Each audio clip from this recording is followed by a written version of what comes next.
E nel backstage di oggi, ragazzi, come avete visto, stiamo provando una nuova lente decisamente che molti attendevano. Sto parlando del Viltrox 56 mm f1.2, una lente dedicata soprattutto per i ritrattisti, ma anche non, ok? Questo va sempre specificato, perché non è che ci fai solo foto a delle belle ragazze, ma lo puoi utilizzare anche per altri motivi.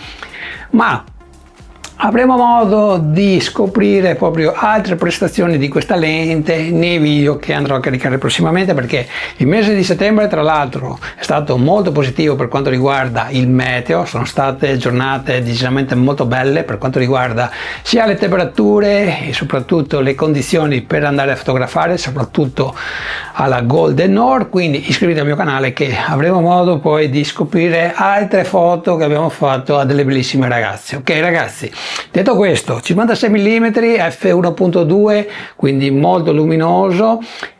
Nel 2024 ti ho fatto conoscere anche il 27 mm e 75 mm, sempre della serie Pro di Viltrox, che hanno sempre un'apertura di f1.2. Ad oggi il 27 mm rimane una delle lenti che preferisco di più quando utilizzo la 6007, ma questo 56 mm, soprattutto chi utilizza l'85 mm, perché è praticamente l'equivalente su full frame, sarà quasi sicuramente una delle tue prossime lenti che potresti acquistare. Quindi oggi ti porto il primo esempio scattando proprio con Andra, e poi vedremo altri backstage. Volevo spendere velocemente due parole per quanto riguarda l'illuminazione. Non ho voluto utilizzare flash decisamente ingombranti, tanto meno volevo utilizzare stativi softbox, quindi ho utilizzato il Luxmaster, l'ho sempre praticamente tenuto collegato, come avete visto in questa prima parte, alla 6007, poi l'ho staccato ma l'ho sempre tenuto in mano, ok? Prima parte ho utilizzato il flash in modalità manuale, ma poi ovviamente per velocizzare il tutto l'ho messo in TTL.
Vediamo adesso più da vicino le caratteristiche di questo Viltros 56 mm f1.2 Pro.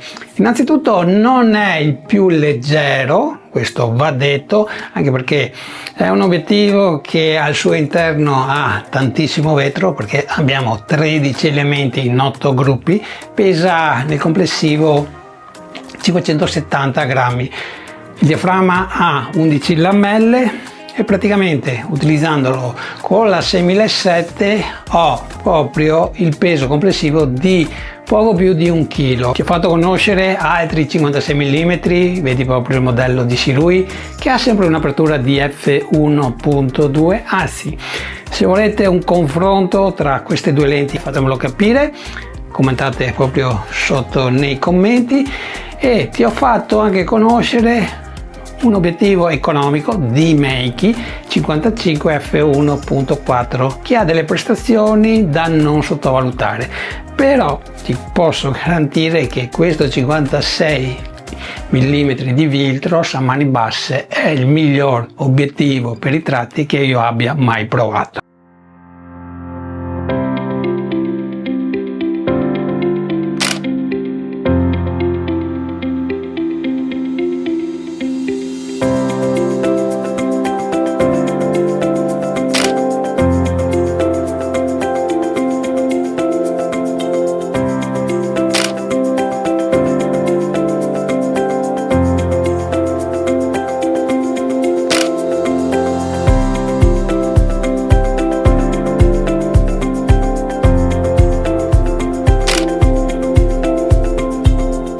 Ti voglio adesso parlare della mia esperienza di utilizzo con la 6700 e di questo 56 mm per quanto riguarda l'autofocus. Innanzitutto, a differenza del 27 mm e del 75 mm, dove abbiamo tra virgolette il classico motore che rimane sempre silenzioso e veloce, come vi ho detto nella recensione dedicata a questi due obiettivi, l'autofocus funziona molto bene.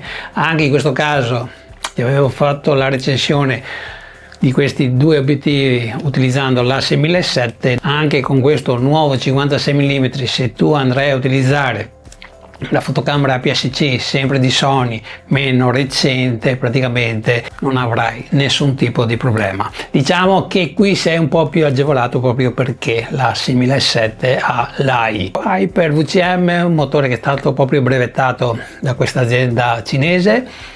Lo abbiamo già visto, se ricordo bene, esattamente nel Viltros 85 mm f1.4 per sensori full frame e praticamente risponde decisamente bene, anche se per il genere di foto che faccio io questa velocità che nella carta dovrebbe essere più prestante io non l'ho percepita, ok? Ma sicuramente facendo altri generi fotografici questa prestazione migliore rispetto al classico motore VCM ci sarà sicuramente. Ok ragazzi, la distanza minima di messa a fuoco è di solamente mezzo metro, quindi praticamente se fai proprio una foto a una modella o a un oggetto proprio da questa distanza è lo stesso sfocato, cioè la stessa profondità di campo che hai utilizzando un 85 mm f1.4 con la distanza minima di messa a fuoco che di solito è sugli 85 cm. Ok ragazzi, quindi sotto questo punto di vista è anche una cosa in più che troviamo in questo 56 mm. Per quanto riguarda il tracciamento dell'occhio non ci sono problemi, ok, anche contro luce lo trova sempre. Ho fatto proprio delle prove, come stai vedendo adesso, tutti gli automatismi che hai con la tua fotocamera rispondono bene con questo 56 mm. Per quanto riguarda la parte video, allora non ho fatto molti esperimenti, anche perché io un 56 mm non lo utilizzo tanto per girare dei video, ok? Può servire, tanti lo utilizzano, ma anche se devi per esempio riprenderti e vuoi la garanzia di essere a fuoco, ti posso garantire che utilizzando poi la 6700 avrai proprio la certezza che sarai sempre a fuoco. Se vuoi utilizzare dei filtri con questo nuovo 56 mm, e quasi sicuramente lo farai se utilizzi i flash, il diametro è da 67 mm. Parliamo adesso del barilotto e anche di come è costruito. Allora, chi possiede già obiettivi della serie Pro di Viltros praticamente sa che Viltros costruisce i propri obiettivi decisamente molto bene. Una volta che lo prendi in mano ti dà proprio la sensazione di robustezza, ok? Costruito completamente in metallo. Abbiamo anche la ghiera, eventualmente se vuoi mettere a fuoco il manuale in metallo, e è decisamente molto fluida. Abbiamo il tasto funzione che puoi ovviamente personalizzare, abbiamo lo switch per disattivare la messa a fuoco in automatico, abbiamo anche lo switch per attivare o disattivare il click della ghiera di diaframmi. La ghiera di diaframmi non mi fa impazzire, sono sincero con te, proprio se vado a vedere anche l'85 mm 1.4 che ti ho recensito a giugno per sensori full frame, avevo visto sotto questo punto di vista dei passi decisamente in avanti di Viltros, ma qui invece abbiamo fatto credo mezzo passo indietro, perché la fluidità a mio modo di vedere, cioè la frizione quando vai ad aprire o chiudere il diaframma, è troppo lasca, ok? Mi sarebbe piaciuta una frizione decisamente più dura, come trovo proprio nell'85 mm. Anche i click non sono acuti proprio come nell'85, e quindi sotto questo punto di vista mi ha lasciato un po' l'amaro in bocca. Altra cosa di questa ghiera, se lo utilizzi praticamente impostandola su A e quindi apri e chiudi il diaframma del corpo macchina con la rotellina, ecco che se proprio vado a fare un confronto con il 27 mm e anche con il 75 mm, qui è più lasco, ed è molto più facile che durante l'utilizzo tu la vada proprio a far ruotare, quindi passare a F16. Per quanto riguarda la baionetta, metallo, guarnizione rossa, l'obiettivo è tropicalizzato anche internamente.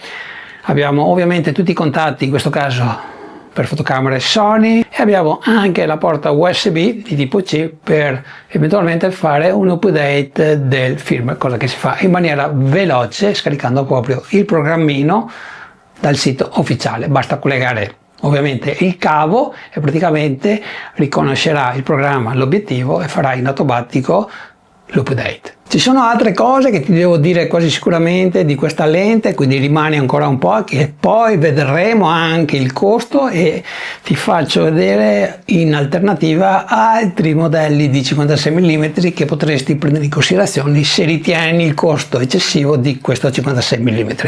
Allora, come ti dicevo poco fa, abbiamo un gruppo ottico decisamente importante, abbiamo tantissimo vetro, proprio per questo il peso è anche giustificato, quindi abbiamo qualità. Adesso quando parliamo di nitidezza capirai il perché.